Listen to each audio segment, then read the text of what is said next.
નમસ્કાર મિત્રો. સમાંતર બાજુ ચતુષ્કોણનું ક્ષેત્રફળ અને એના સૂત્ર વિશેની આજે આપણે ચર્ચા કરીએ. અત્યાર સુધી લાસ્ટ આપણે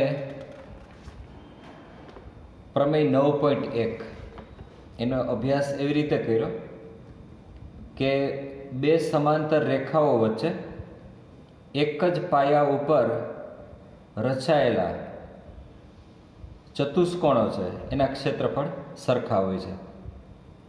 આની અંદર તમે એવું જોયું હતું કે પાયો એ બી છે એ કોમન છે અને બે સમાંતર બાજુઓ છે, એટલે એના ક્ષેત્રફળની વાત કરીએ તો એ બી જી એચ આ એક ચતુષ્કોણ, એ બી ઈ એફ આ એક ચતુષ્કોણ, આ સિવાય એ બી સી ડી આ એક ચતુષ્કોણ. તો એ ત્રણેય ચતુષ્કોણ છે એના ક્ષેત્રફળ છે એ સરખા માપના છે, બરાબર, એવું આપણે કહી શકીએ. હવે આની અંદર એને અનુરૂપ જ અહીંયા એક આપણે સૂત્ર વિશે વાત કરવાની છે. આપણે એવું કહે છે કે સમાંતર બાજુ ચતુષ્કોણનું ક્ષેત્રફળ તેના પાયા અને પાયાને અનુરૂપ વેધના ગુણાકાર જેટલું હોય છે. એની સ્પેશિયલી આકૃતિ નથી દોરી મેં, પણ સ્વાધ્યાય 9.2માં જે પહેલો દાખલો છે એની આકૃતિ અહીંયા લાગુ પડે છે. અહીંયા આગળ હું એવું દર્શાવવા માગું છું કે એબીસીડી એક સમાંતર બાજુ ચતુષ્કોણ છે. સમાંતર બાજુ ચતુષ્કોણની આ સામસામેની બાજુઓ સમાંતર છે. હવે આ ડીસી છે એ એક પાયો છે, આ ડીસી, અને એને અનુરૂપ વેધ છે એ એઈ છે, બરાબર. ડીસી લંબ એ એટલે એનો વેધ છે. તો અહીંયા આગળ એક સૂત્ર તમને શું મળશે? એડી એઈ ગુણ્યા ડીસી,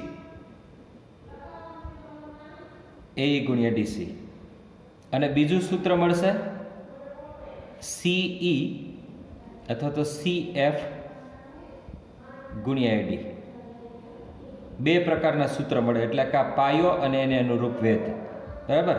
તો આ સૂત્ર છે એ સમાંતર બાજુ ચતુષ્કોણને અનુરૂપ સૂત્ર છે.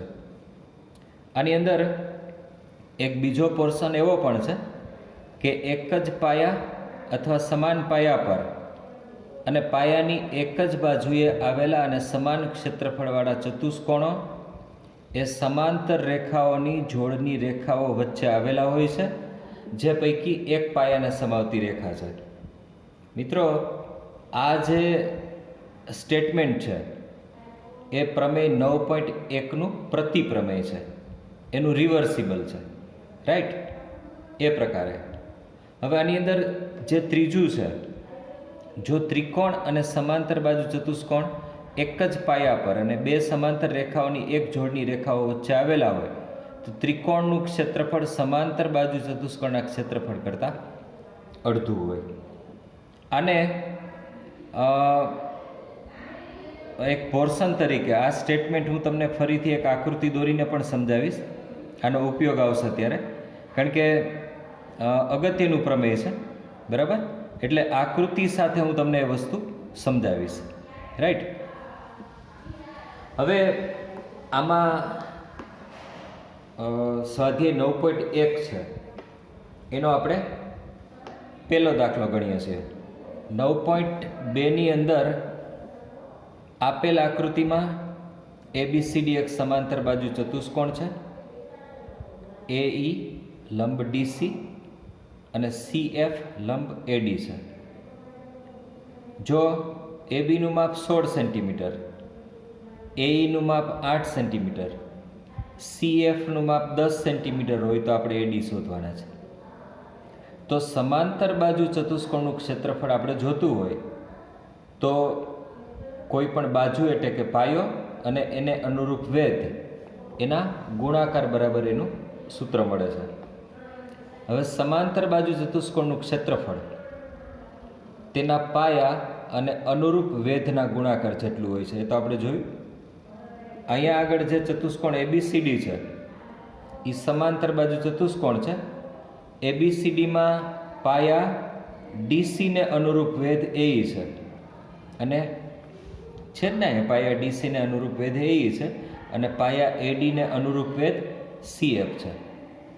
હવે આ વસ્તુ શું બતાવે છે કે area of ABCD is equal to DC ગુણ્યા AE અને એવી રીતે AD ગુણ્યા CF. આ પ્રકારે એને દર્શાવી શકાય. તો ક્ષેત્રફળ તો એક સરખા જ મળશે, પણ તમારી પાસે પાયો અને અનુરૂપ બાજુઓ છે એ અલગ અલગ હશે. એટલે કે DC ગુણ્યા AE બરાબર AD ગુણ્યા CF.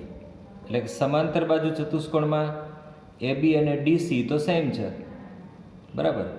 તો અહીંયા આગળ DCનું માપ 16, AEનું માપ 8, ADનું શોધવાનું છે, CFનું માપ 10 જે રકમમાં આપણને આપેલું જ છે. તો ADનું માપ એકચ્યુઅલી શું મળે?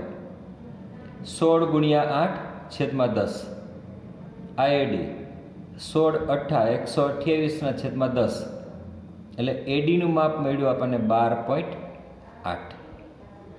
આ માપ છે, બરાબર. તો મિત્રો આની અંદર જે માપ લેવાના છે અનુરૂપ બાજુ અને એનો પાયો અને એનો વેધ, એનું માપ છે એ તમે આ પ્રકારે રજૂ કરી શકશો. 128 છેદમાં 10 એટલે 12.8 એવું એનું માપ દર્શાવી શકાય છે, બરાબર.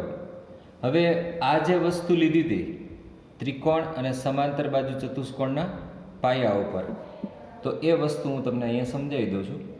દાખલા તરીકે આ બે સમાંતર બાજુઓ, બરાબર, આ સમાંતર બાજુ. હવે આ ABCD, આ એક ચતુષ્કોણ. હવે આ જ પાયા ઉપર હું કોઈ પણ એક ત્રિકોણ લઉં ને, ધારો કે આ એક ત્રિકોણ લીધો મેં, તો આ ત્રિકોણનું ક્ષેત્રફળ એ આ સમાંતર બાજુ ચતુષ્કોણના ક્ષેત્રફળ કરતાં ABCDE દાખલા તરીકે લો તો ત્રિકોણ AEBનું ક્ષેત્રફળ બરાબર 1/2 ચતુષ્કોણ ABCDનું ક્ષેત્રફળ. તો આ પ્રકારે એને આ સ્ટેટમેન્ટ છે એને રજૂ કરી શકાય. ફરીથી આપણે નવા દાખલાઓની આપણે ચર્ચા કરશું, કારણ કે આની અંદર જેમ જેમ જેમ જેમ તમે ગણિત શીખતા જશો એમ તમારા કન્સેપ્ટ અમુક ક્લિયર થશે. વધારે પડતું ભણાવવાનો કોઈ અર્થ નથી, કેમ કે તમે આટલું કરી શકશો, આના સૂત્રો તૈયાર કરો એટલે આની અંદર ગણિત છે એ ભણવું સાર્થક થશે. આવજો મિત્રો.